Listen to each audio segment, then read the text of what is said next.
mata melihat kilau pay later merajalela. Pinjaman pun tak sungkan membara. Pertanda masyarakat kehilangan karsa. Pedagang pun menjadi saksi daya minat beli yang sirna. Derita ekonomi tumbuh membabi buta. Tak sadar diri dilahap oleh dunia yang fana. Kantong hampa, dompet pun merana. Sesaat senang, nestapa selamanya. Keren kali kok kak.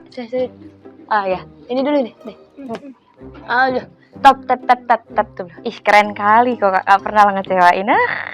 Memang apalagi tadi. Mau pakai ini? Makanya. Apalagi tadi topinya relate kali sama aku. Aduh. Bahas tentang uang tuh relate kali sama aku kak. Makasih lo Ger, tapi kenapa relate? Itulah dia. Uangku gampang kali habis kak. Itulah apa namanya, untuk uang kos, untuk uang kuliah, terus apa lagi? Ya jajan aja sedikit gitu kan. Itu makanya awas itu jatuh. Ya. Itu makanya pening kali aku. Indis ekonomi Maya.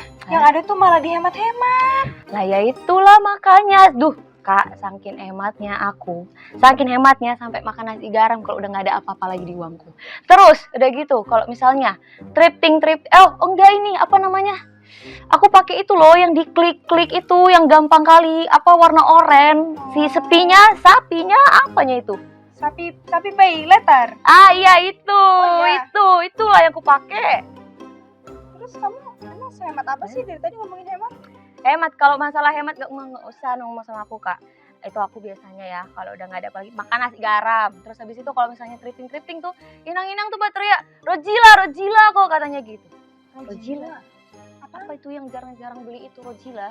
Oh, Rojali kali. Oh itu sama aja lah itu, sama pokoknya. Gak apa-apa Ger, aku juga soalnya. Kamu kalau jalan nih ya ke mall gitu, dipanggilnya Rohana gitu. Apa itu Rohana? Aku kayak orang Hindia kakak tadi. Bukan. Apa? Rombongan hanya nanya. Oh, aku kira lah anchor kaya ya, ternyata sama ya sama aku. Enggak lah. Tapi kak jujur lah, gara-gara tadi topik tadi tuh kak, aduh pening kali aku, pening sepening-peningnya. Cuman lah aku ini bisa survive ini sampai akhir bulan kalau misalnya kayak gini terus keadaanku. Iya sih, kalau dipikir-pikir pusing. Iya, makanya pening aku. Tapi kayaknya apa? Kondisi kita sekarang nih ya, relate banget sama topik yang nanti kita bahas. Topik apa? Jadi nanti kita tanya aja ke narasumber langsung ya. Di mana itu nanyanya?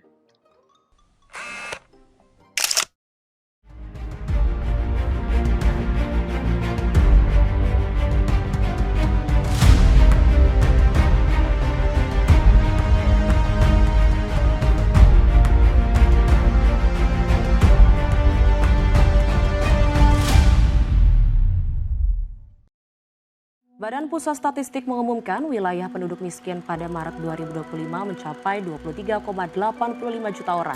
Angka pertumbuhan ekonomi 5,12% ini ternyata menimbulkan keraguan dari para ekonom. Kelihatannya ke depan malah mungkin bisa lebih buruk gitu kan ketimbang kuartal pertama.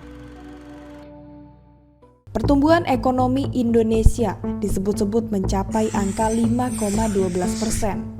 Namun di balik angka tersebut, realitanya kelas menengah justru semakin terhimpit. Mereka dipaksa bertahan hidup dengan penghasilan yang stagnan, sementara biaya hidup terus merangkak naik. Data Kementerian Ketenagakerjaan menunjukkan sepanjang tahun 2024 terjadi lonjakan pemutusan hubungan kerja sebesar 20,21% dibanding tahun sebelumnya. Situasi ini semakin menekan daya tahan ekonomi masyarakat kelas menengah. Kini, layanan Buy Now Pay Later atau BNPL dan pinjaman online menjadi solusi cepat. Keluarga kelas menengah yang sebelumnya mampu menyimpan, kini terpaksa mengandalkan hutang. Berdasarkan survei konsumen Bank Indonesia pada bulan Juni, rasio tabungan masyarakat turun 0,8%. Menurunnya rasio tabungan menjadi pertanda bahwa masyarakat kehabisan uang dan mulai bertahan hidup dengan utang. Dapat dibuktikan dengan data rasio pendapatan masyarakat untuk bayar utang pada bulan Juni naik hampir mencapai 11%. Fenomena ini turut memunculkan tren seperti Rojali, rombongan jarang beli, dan Rohana, rombongan hanya nanya yang mencerminkan penurunan daya beli masyarakat secara nyata. Pertanyaannya, apakah masyarakat mulai menerima ini sebagai normalitas baru atau diam karena tak lagi punya pilihan? Tuh, kalau dianya sanggup membayar beli sekarang bayar nanti, kalau dia menyanggupin ya menguntungkan bagi dia. Kalau kebutuhan orang kan beda-beda gitu kan, ya kebutuhan orang kan beda-beda gitu kan. Kalau dia nggak menyanggupin ya jangan sampai terjerat pinjol gitu. Bukan membela peleter atau gimana gitu. Tergantung kondisi kita lah gitu kan. Misalnya kondisi kayak gaya hidup gitu kan, kehidupan Anda, kalau misalnya mampu untuk bayar itu, sok silahkan gitu. Berarti itu kan meringankan masyarakat gitu kan. Kan ada di sebelum SPLater kan ada perjanjian-perjanjian gitu kan, lihat dulu sekian gitu. Kalau tidak menyanggupin ya jangan di itu gitu kan. Jangan diajuin peleter atau jangan diajuin pinjolnya tersebut. Sangat berimbas Kakak, terutama dari COVID ya. COVID kan kita dari 2020 sampai 2022 itu ya, itu sangat turun banget gitu ya. Ini juga kan termasuk gedung baru dari 2018 ya, untuk mulai beroperasi lagi paling 2023-nya itu ya. Untuk pembelian itu orang juga kayak sekarang tuh lebih memilih online juga Kakak. Untuk belanja kesini juga kurang banget. Semoga ya pemerintah juga melihat kaum menengah gitu untuk bisa dapatin pekerjaan juga yang lebih layak itu, dapat pekerjaan yang banyak nganggurnya soal sekarang ya Kak ya, lebih maju juga. Jadi pemerintah bisa untuk sekarang banyak pengangguran juga bisa mengadakan lapangan pekerjaan apapun itu, kayak biar membantu masyarakat juga ya untuk perekonomiannya. Iya sering Dek, ntar Bu udah nanya-nanya semua udah dicoba, ntar aja kata dia. Alasannya nggak ada, kenapa Bu? Nggak, lihat dulu aja gitu. Kita kan dagang harus sabar, banyak juga sabar, kita terima apa yang datang harus kita terima. Gimana kita menuntut dan memang perekonomiannya susah gitu. Maunya kita mah semua pedagangnya, semua pengunjung yang datang harus belanja sama kita mah. Kalau permintaan pedagang gitu harus beli, karena kita pulang harus bawa duit yang banyak, bisa bayar sewa kita kan kalau misalnya kita banyak mah. Online juga sekarang diingin pajak juga, orang online juga ini juga pusing juga. Mereka udah dagang, udah bagus, tapi dibebanin juga pajaknya banyak. Anak ibu kan online juga. Sekarang pajaknya naik berapa persen. Untungnya gedein ke dia daripada ke kita yang mencari barang. Datang ya pemerintah lah urusannya Dek.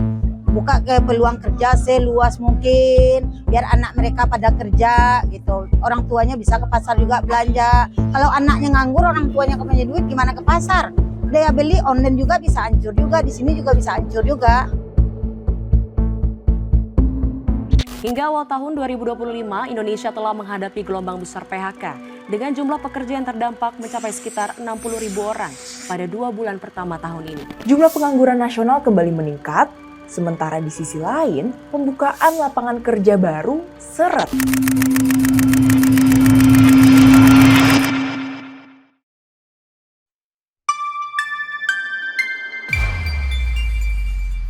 Pasar tampak riuh dengan pengunjung, tapi transaksi nyaris tak ada. Masyarakat hanya datang untuk melihat tanpa membeli. Kelas menengah yang dulu jadi penopang ekonomi justru kini terhimpit harga kebutuhan pokok dan cicilan. Sementara inflasi bikin kantong makin tipis. Tak heran jika kini masyarakat berpikir puluhan kali untuk melakukan konsumsi. Hingga muncul fenomena rojali rohana, rombongan jarang beli, rombongan hanya nanya. Ironisnya di atas kertas ekonomi tumbuh 5,12%, tapi di lapangan realita berkata sebaliknya. Lantas, apakah ini menjadi sinyal bahwa masyarakat kini hidup bukan lagi makan tabungan, tapi makan hutang? Halo Sobat Stalkers, pada hari ini bersama saya Edwin Fortuna dan saya Gera Brigita dalam episode kolaborasi News Stalkers ini. Kami akan mengulik lebih jauh bagaimana situasi perekonomian Indonesia saat ini. Apakah benar berbagai fenomena yang terjadi seperti rojali rohana, buy now pay later, bahkan lonjakan pengguna pinjaman online berizin ini menjadi sinyal darurat ekonomi di Indonesia? Untuk membahas hal ini lebih dalam, News Stalker telah hadirkan narasumber kredibel, seorang ahli ekonomi dari Institute for Development of Economic and Finance, yaitu Mbak Riza. Boleh tepuk tangannya teman-teman semua. Mbak Riza. Boleh? Iya, silakan duduk, Mbak. Selamat siang Mbak Riza. Selamat siang, Mbak. Saya Edwin.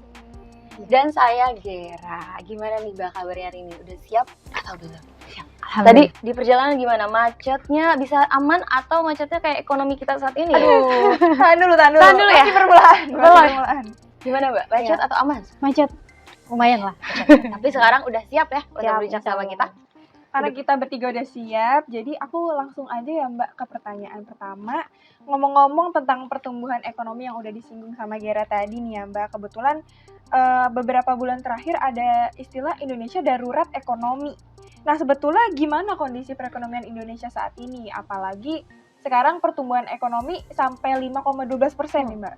Ya, jadi sebenarnya gini, pertumbuhan ekonomi kita kan di triwulan 1 tuh turun di bawah 5% ya. Kemudian, nah mengejutkan ya, di triwulan 2 itu meningkat. Padahal kita banyak ekonom, kemudian lembaga internasional sudah memperkirakan bahwa pertumbuhan ekonomi Indonesia itu akan di bawah 5% gitu. Kalaupun meningkat masih tetap di bawah 5% gitu. Karena kenapa? Karena indikator-indikator makroekonomi menunjukkan hal seperti itu gitu ya. Teman-teman mungkin tahu gitu. Kayak tadi Rohana Rojali gitu ya.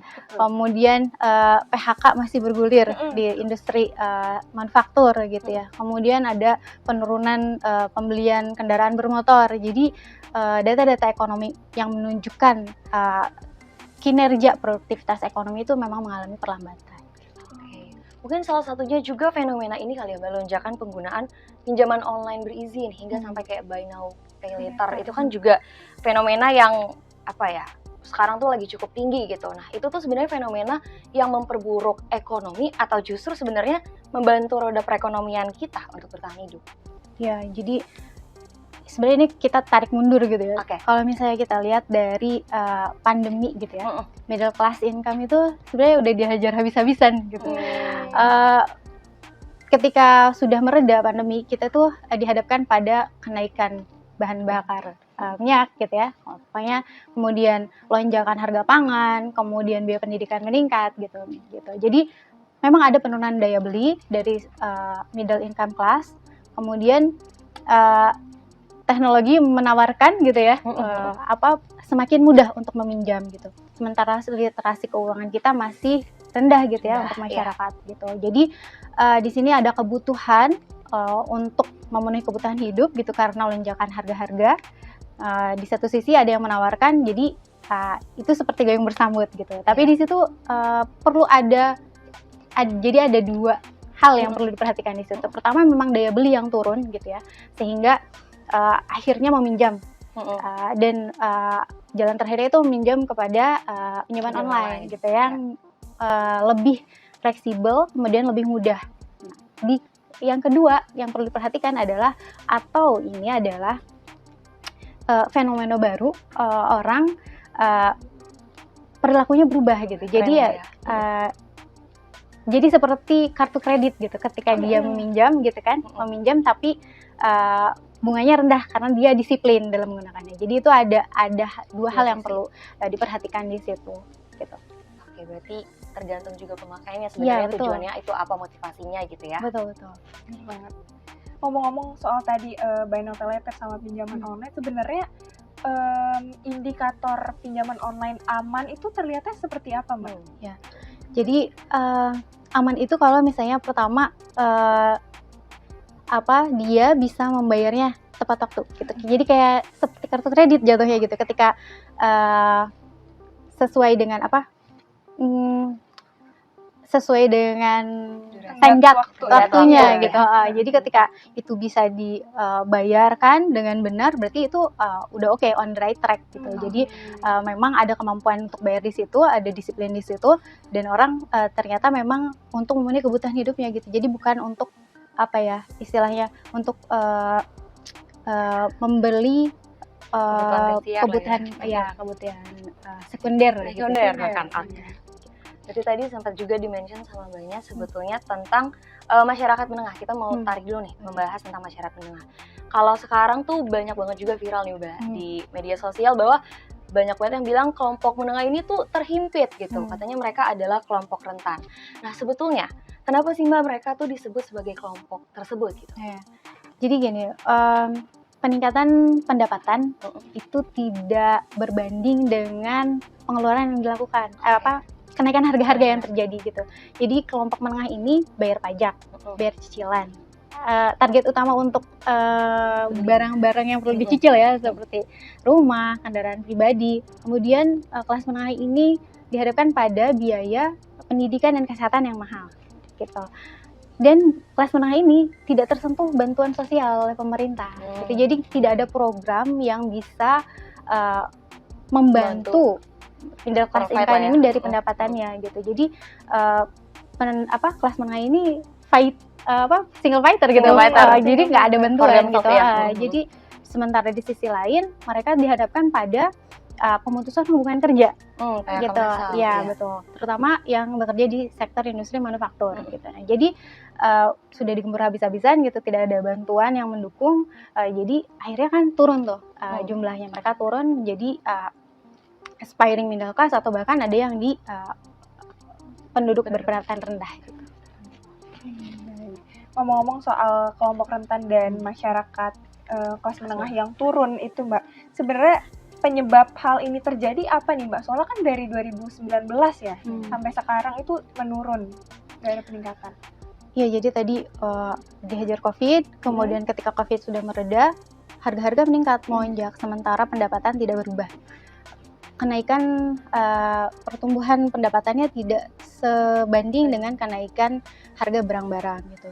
Dan di sisi lain, kesempatan kerja masih seperti itu, masih kesempatan kerja untuk kelas menengah itu terbatas gitu, karena kan biasanya mereka berpendidikan dan ingin mendapatkan posisi yang sesuai dengan pendidikannya. Jadi akhirnya mereka banyak yang keluar dari sektor formal, sektor informal, atau bahkan mereka menunggu gitu untuk mendapatkan pekerjaan yang sesuai dengan mereka, menjadi pengangguran gitu. Oke. Berarti Mbak, aku lompat sedikit karena tadi sempat ada lonjakan pertumbuhan ekonomi yang sampai 5,12 itu. Cuma aku lihat IKK-nya itu kan juga tinggi ya Mbak. Correct me if I'm wrong, tapi ternyata ada yang bilang kalau misalnya IKK tuh sebenarnya yang puas itu kelompok atas gitu ternyata. Nah, itu sebenarnya cherry picking atau gimana Mbak? Atau sistemnya seperti apa buat IKK itu? Iya, jadi kepuasan konsumen itu gini, ketika penghasilannya menengah ke bawah gitu, otomatis yang dihadapkan gitu, pilihan-pilihan yang dia dapatkan semakin terbatas. Sementara yang atas itu mereka pilihannya semakin banyak. Mereka itu terbuka pada akses keuangannya semakin besar gitu. Nah, disinilah yang menimbulkan ketimpangan sebenarnya. Ketika akses keuangan mereka lebih besar, maka menciptakan gap pendapatan baru gitu. Jadi mereka yang menengah atas itu bisa investasi, memutar uangnya, mendapatkan lebih banyak. Sementara yang menengah ke bawah yang kesulitan untuk akses itu, bahkan mereka tabungannya uangnya habis untuk biaya sehari-hari, itu akan semakin kesulitan gitu untuk memenuhi kebutuhan hidupnya. Nah, ini di sini juga perlu diperhatikan bahwa pada saat BI rate itu tinggi gitu ya, kan offering untuk menyimpan di SBN dan segala macam itu semakin tinggi ya. Nah, untuk kelas menengah yang memiliki akses ke situ, kesempatan itu adalah sesuatu yang untuk memutar uang mereka gitu ya, meningkatkan aset mereka gitu. Jadi akan ada ketimpangan dari situ. Jadi memang untuk yang menengah bawah itu karena mereka kesulitan meningkatkan pendapatannya, sumber-sumber pendapatannya terbatas, maka akan tidak puas gitu ya. Sementara yang menengah atas tentu akan lebih banyak pilihan gitu, akan lebih puas. Berarti memang sebetulnya gap di antara yang berpendapatan rendah dengan yang tinggi itu cukup jauh gapnya gitu. Oke, aku mau nanya lagi, tadi kita balik ke Bali. Menurut pandangan Bariza dari fenomena tadi kita bahas sempat Rojali Rohana, buy now pay later juga, sepertinya laporan bulan Juni dari Bank Indonesia itu menyebutkan bahwa adanya penurunan rasio tabungan. Nah, apakah ini tuh menjadi bukti adanya pelemahan daya beli yang menjadi sinyal penurunan pada kelas menengah? Ya, betul banget Mbak.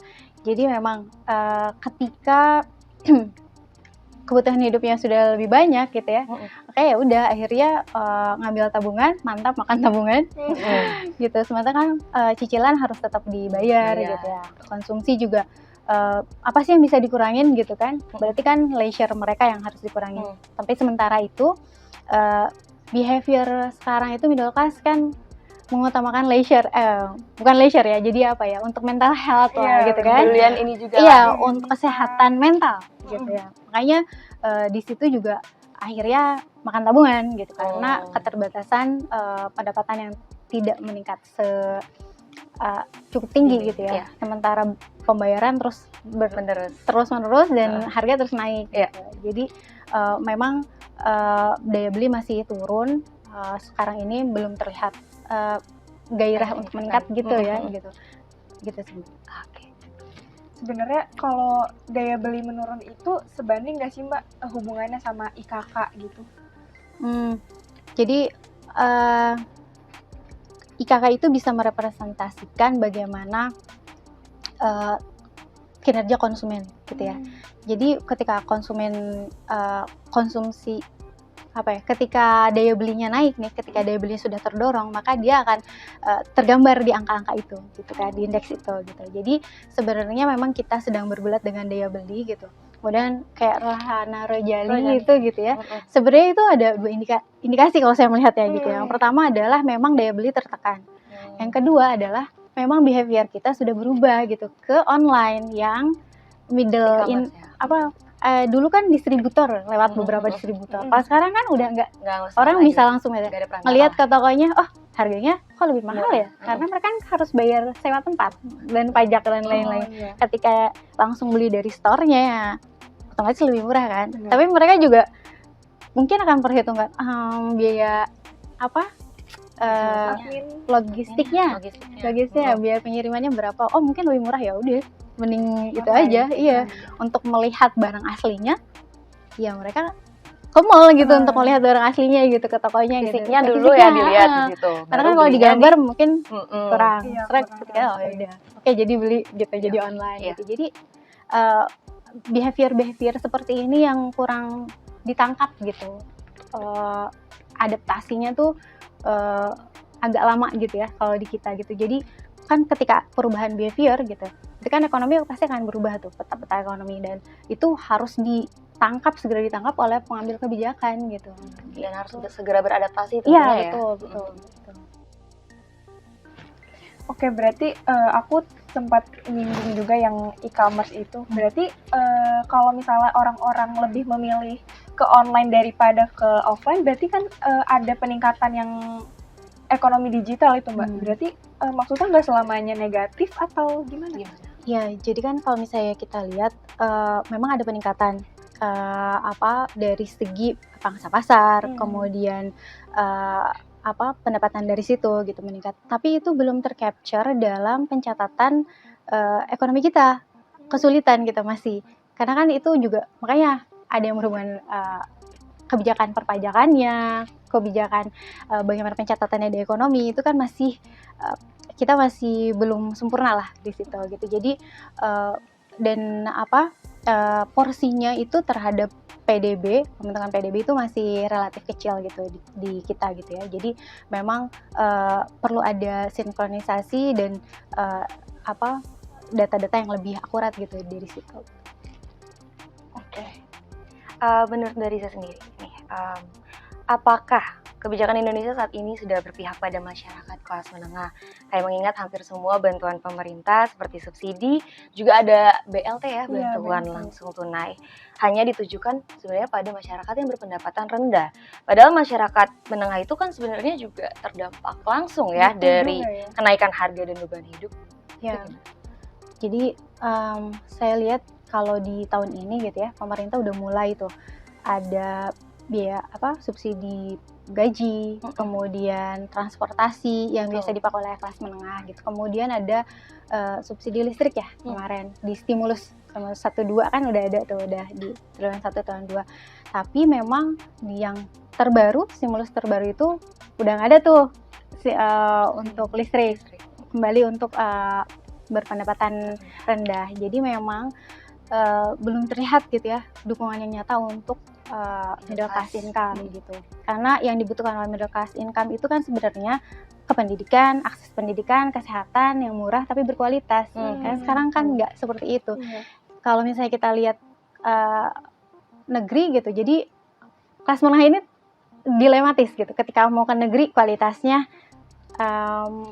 bukan standar mereka, ketika ke atas gitu, ketika mengambil yang luar negeri ke swasta gitu, harganya biayanya biayanya kurang. Jadi mereka akhirnya harus berkompromi di situ gitu. Kemudian untuk kesehatan juga. Jadi sebenarnya yang paling penting sebenarnya adalah pekerjaan yang layak, yang berkualitas, yang bisa memberikan mereka gaji sesuai dengan kapabilitas mereka. Gitu. Tapi memang masih perlu banyak lagi perubahannya, apalagi kebijakan dari pemangku kebijakan gitu ya, untuk kelas menengah gitu. Wah, Adeline, menarik banget ya percakapan kita hari ini. Daging banget ya. Daging banget. Oke, karena kita jadi tahu nih keadaan ekonomi saat ini, harapannya menuju Indonesia emas ya, bukan cemas gitu. Iya, amin. Harapannya. Tapi ternyata obrolan kita belum sampai sini, karena segmen selanjutnya kita akan masuk ke segmen Apa kata netizen?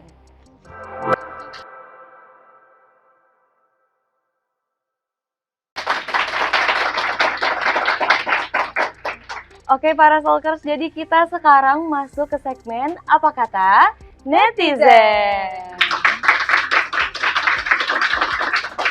Oke, bener banget nih. Dan apa kata netizen kali ini bakal lebih fun lagi karena kita akan sambil main game, yaitu game True or False. Betul banget, ini sebetulnya beda banget ya Del dari Apa Kata Netizen sebelum-sebelumnya.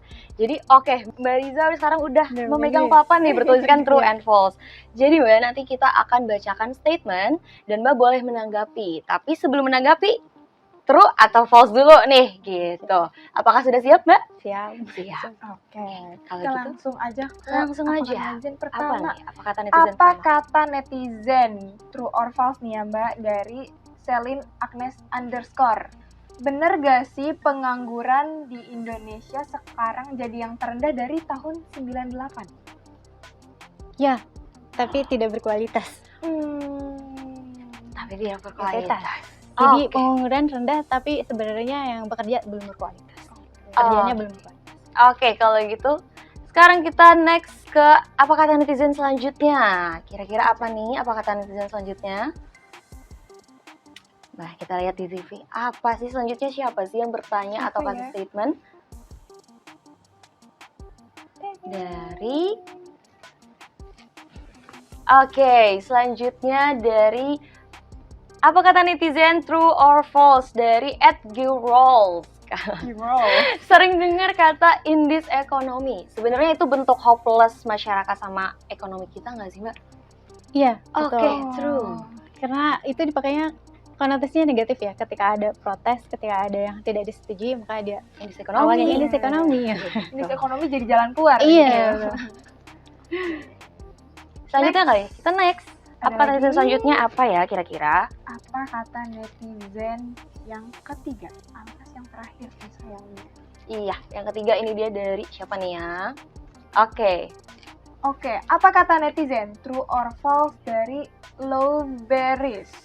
Katanya fakta atau mitos kalau data perekonomian Indonesia itu terus meningkat. Wah, Oh, mitos. Perekonomian Indonesia itu trennya sedang menurun. Oh, Kayak kita ada di turun terus, kita ada di 5%-an ya. Oke, kalau gitu. Makasih banyak Mbak. Terus udah boleh. Udah boleh. Oke, berakhir sudah permainan apa kata netizen kita dan juga ya kita sudah selesai juga ya, hampir selesai nih berbincang-bincang dengan Mbak Riza. Bener banget, karena tadi kita udah banyak berbincang-bincang. Last but not least, sebagai closing statement nih Mbak, menurut Mbak Riza sendiri, apa rekomendasi kebijakan yang mungkin bisa ditawarkan oleh pemerintah buat masyarakat kelas menengah untuk memperbaiki perekonomian kita saat ini? Ini sebenarnya buat generasi ya Mbak. Dan gimana tips survive bagi masyarakat dalam menghadapi perekonomian yang lagi gonjang-ganjing kayak gini Mbak? Yang pertama, kebijakan apa? Kebijakannya yang pertama adalah mendorong daya beli kelas menengah. Dengan caranya adalah pertama menyediakan pekerjaan yang berkualitas dan banyak ya, dan banyak gitu, pekerjaan yang berkualitas dan banyak gitu. Terutama di sektor industri manufaktur gitu ya, yang bisa menyerap tenaga kerja banyak gitu. Di sektor real yang menyerap tenaga kerja banyak gitu. Kemudian kedua yaitu mendorong sektor industri manufaktur gitu ya yang padat karya. Kemudian tipsnya, ini kayak saya lagi diburu-buru gitu ya. Cepet nggak sih? Enggak, aman aja. Kalau misalnya untuk tips untuk kita semua, yang pertama adalah kita harus mendevelop diri kita sendiri, terus upgrade skill, kemampuan gitu ya, supaya bisa catch up dengan kemajuan teknologi. Oke. Harapannya semoga bisa terwujud lah ya, supaya Indonesia emas, bukan Indonesia cemas tadi. Oke, baik, demikian sudah berakhir keseruan kita mengungkap benar atau salah bersama dengan Mbak Riza, dan juga tentunya kita sudah berbincang-bincang dan mendapatkan harusnya insightful lah ya. Pasti teman-teman semua pasti pada menyimak gitu. Nah, sudah berakhir nih. Udah berakhir nih Iya, sayangnya. Nah, para stalkers, dari tadi karena kita udah ngebahas dari A sampai Z nih, semoga dapat dimengerti dan dapat nambah wawasan baru juga. Dan memang dari sini kita bisa menyimpulkan bahwa data perekonomian Indonesia emang tampak menjanjikan ya dengan angka pertumbuhan yang meningkat kemarin. Namun kita juga nggak bisa tutup mata akan penderitaan kebanyakan kelas menengah, masyarakat kelas menengah, di mana banyak keluarga yang sebelumnya stabil secara perekonomian tapi kini malah merasakan guncangan finansial dan kesulitan untuk mempertahankan daya beli untuk kehidupan sehari-hari. Betul, memang hidup itu bukan tentang seberapa tinggi sih sebenarnya angka pertumbuhan ekonomi, tapi juga tentang bagaimana individu dapat bertahan dan juga tentunya melanjutkan masa depan untuk menjadi yang lebih baik lagi. Jadi, Sobat Stalkers, mari kita bangun fondasi ekonomi yang kokoh agar kita tidak terus-menerus terjebak dalam ilusi statistik yang menipu. Saat batas memudar, garis kemiskinan semakin melebar. Terdiam dalam derita, harapan jadi pegangan utama. Walau ekonomi sulit, jiwa takkan gentar. Di balik tipuan data, ingat, hidup bukanlah angka semata. Terima kasih sekali lagi kami ucapkan kepada Mbak Riza atas kesempatan dan waktu yang diberikan ya Mbak. Nah, bagi Sobat Stalkers, jangan lupa untuk follow media sosial 5TV dan akun Mbak Riza @rizanisa45. Oke, jangan lupa untuk di-follow ya Sobat Stalkers biar bisa up to date sama apa yang lagi happening di saat ini. Setuju. Kalau gitu kita say goodbye dengan saya Edelyn Fortuna dan saya Gera Brigita. Kami pamit undur diri. News Stalker, Make the News, Talk the Fact.